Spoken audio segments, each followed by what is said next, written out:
Hey everybody, my name's Jessica. I'm 19 now, and I already have a son. But he doesn't call me mommy. Actually, he calls my mom that.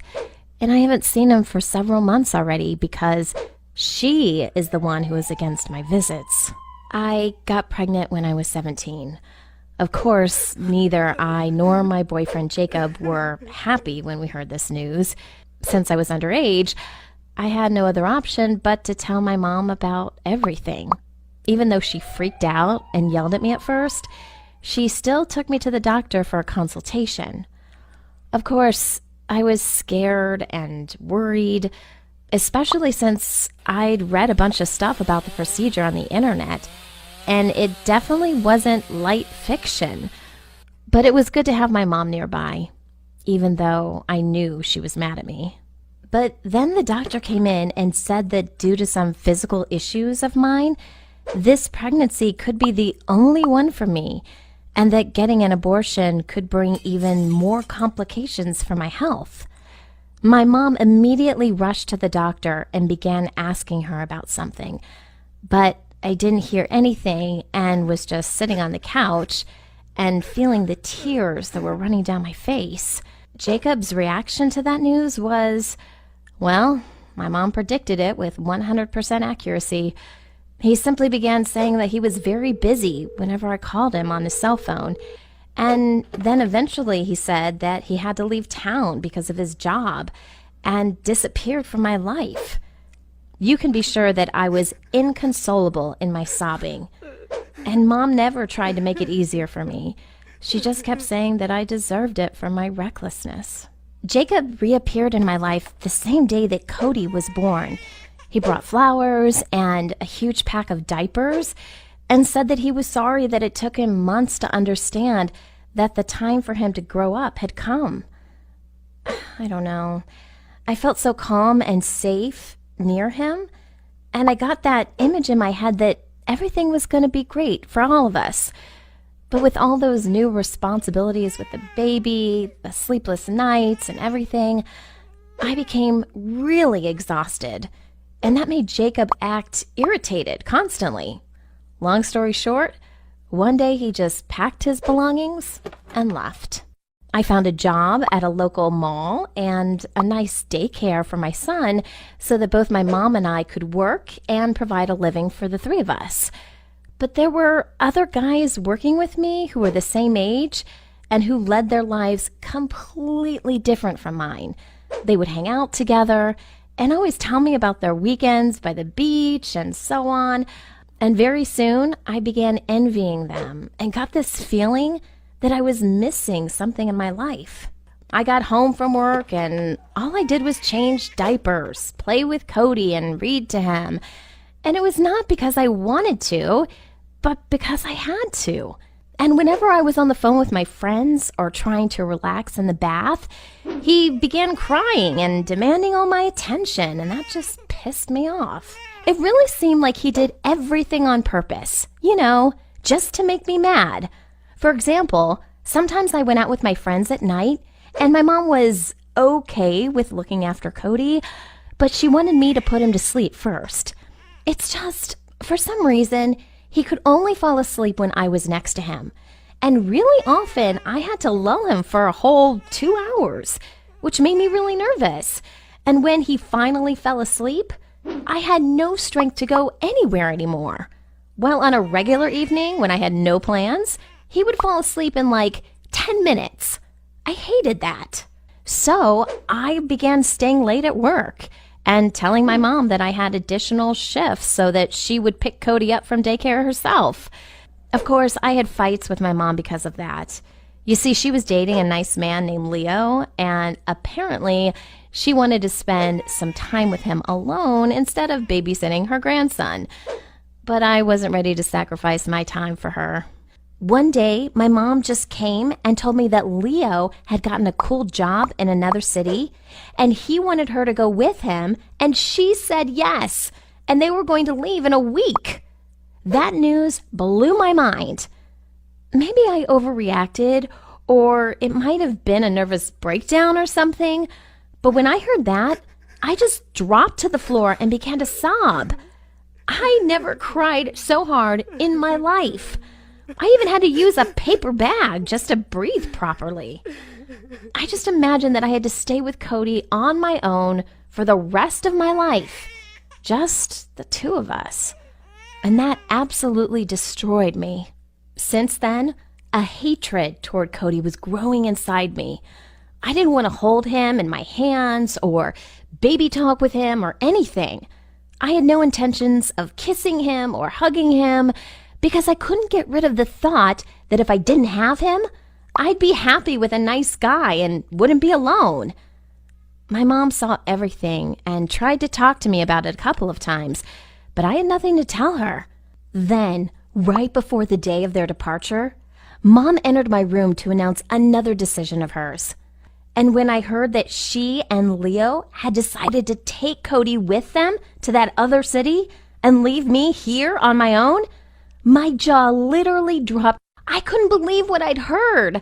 I thought that finally, the thing I so badly wanted lately was about to happen, and that my life was not all that bad, and I really felt relieved. The next day, I pretended that it was sad for me that everybody left, but honestly, I wasn't even a little bit upset about it. My new life was amazing.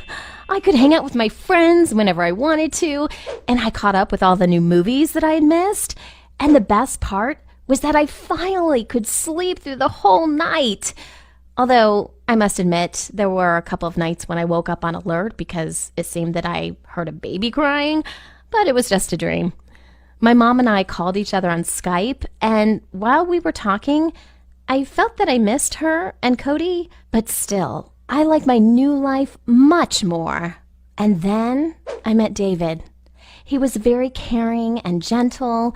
Every morning he drove me to my work, and every Friday we went to another cafe or restaurant, and he always brought me flowers. He knew about Cody, that he was living with my mom, but when he saw his photo at my home for the first time, he assumed that it was my little brother, and I decided to not tell him otherwise, especially taking into account that Cody was already able to pronounce a few words, and he called my mom Mommy, and he called me Jess, and I was okay with that. As soon as I understood that my relationship was becoming very serious and David suggested that the two of us live together, I could no longer lie to him about Cody. Actually, I told him almost the whole truth. I decided it would be better not to mention my behavior and put it as if it were simply better for my son to live in a whole family. I mean, with my mom and Leo. I was extremely afraid of how David would react, but to my surprise, he did something that made me fall in love with him even more. He said that since from now on we were going to live together anyway, he'd be happy if Cody lived with us. My family hadn't met David yet, so we decided that we'd go there during the coming weekend and kinda combine the two things, the meeting with parents and the reunion of Cody and I. Of course, I thought that that grown-up decision would please her and make her happy for me, but her reaction was totally unexpected. She said that she was glad that I had finally met a nice guy, but it was she and Leo who were raising Cody during all that time, so they could be fully considered his parents and that they wouldn't give me my child back. I couldn't believe that this was happening for real. At the same moment when my life was about to finally become normal and even amazing, my mom was the one who was throwing stones at me. This outraged me so much that I simply said that I'd take my son anyway and started to gather some of Cody's clothes and toys that were next to me. But my mom jumped to her feet and took everything out of my hands. She said that if I didn't stop, she'd call the police and even promised to deprive me of my parental rights. David got really angry, and I was afraid that things were going to end pretty nasty, so I just forced him to leave their house and go home. Well, I had no other options left but to tell David the truth. I mean, that it was me who didn't want to live with Cody and not my mom who separated us. He was in shock, of course, and he still doesn't understand me. But we are living together now. I do feel that this issue creates some sort of distance between us. On top of that, Mom still doesn't want to talk to me, and I haven't seen Cody since all that happened a few months ago. I just hope that someday my relationship with my mom will get better, and that we could become one big family, even though my son would continue to call me Jess. Hi, I'm Megan. And recently, I tried to solve the greatest mystery in the world: how to make friends. My whole life, I felt like an outcast. Even in kindergarten, I was always alone, doing my own thing. It's not like I didn't want to hang out with the other kids. I just didn't fit in. I guess I've always been a little bit weird. I thought it would change by high school, but it really didn't. Every time I tried to make new friends, it didn't work out. For example, I would start to chat with someone, and they'd seem so uninterested in anything I had to say. But if I tried to ask questions about them, they also kinda didn't want to answer. It just never clicked. It seemed like nobody else had a problem like this. Everyone was hanging out in groups, and I was always alone. Nobody paid attention to me. At the start of this year, I desperately wanted to fix things and find people who I could call my friends. For example, I went up to one of the girls from our class and asked her how her summer was. And she was just like, it was all right. Then I said, cool, mine was a little boring, but I learned a lot of new things. Like, have you heard that there is this kind of fungi called cordyceps? And it grows on ants and other insects and, like, mind controls them? Cool, right? She just looked at me, confused, said, okay, and went back to her phone. It was so embarrassing for me, but every dialogue I had with someone would end up the same way. I asked one guy what kind of music he liked, and he said, I like a lot of different music. And I didn't know what to say to that, or how to continue the conversation. Why was talking with people so difficult? Was there something wrong with me, or with them? I don't know. Maybe I was a bit too weird. I decided to change my approach and try to talk with people about something they would find interesting, to kind of change myself to fit in. Mostly people were making small talk, and it was so bizarre to me that they were basically talking about nothing, or showing videos or memes to each other, or discussing something that's popular right now, but like, I don't know anything about it because I liked other stuff. Sometimes people weren't even talking to each other, but kind of hanging out close to each other. Then I tried to bring people small gifts, like a chocolate or something. You know, random but pleasant things. People in school were pretty happy about it, but it didn't lead to any friendships. I was still that weird girl. But then there was a golden opportunity. One of my classmates had a big party coming up and everyone was invited, even me. So I got myself ready for it and went to the party. And well, it happened again. I tried to talk with someone, to join their groups, to be a part of them, to just chit-chat with someone. But it always went nowhere. Just a short dialogue about something meaningless, and then an awkward silence. Then I noticed a guy in the corner of the room. He was alone, and he was wearing a shirt with a dragon on it, and he looked very geeky. I was interested. So I walked up to him and started talking about his shirt. And it finally worked! He was so happy that someone started to talk to him because he was the same as me. He said that he and his friends like playing Dungeons and Dragons. It's a role-playing tabletop game. So when he saw a t-shirt with a dragon on it, he bought it immediately. Other people thought it looked silly, but I told him it was awesome. We started talking and I asked him, do you know about cordyceps? And he was actually interested! Finally!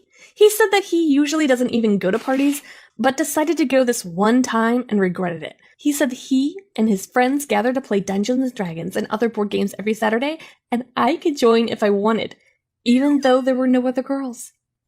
I said yes, and went to play with them the next week. All the guys were weird and awkward, just like me. I was very confused by the game at first, but it was really fun at the same time.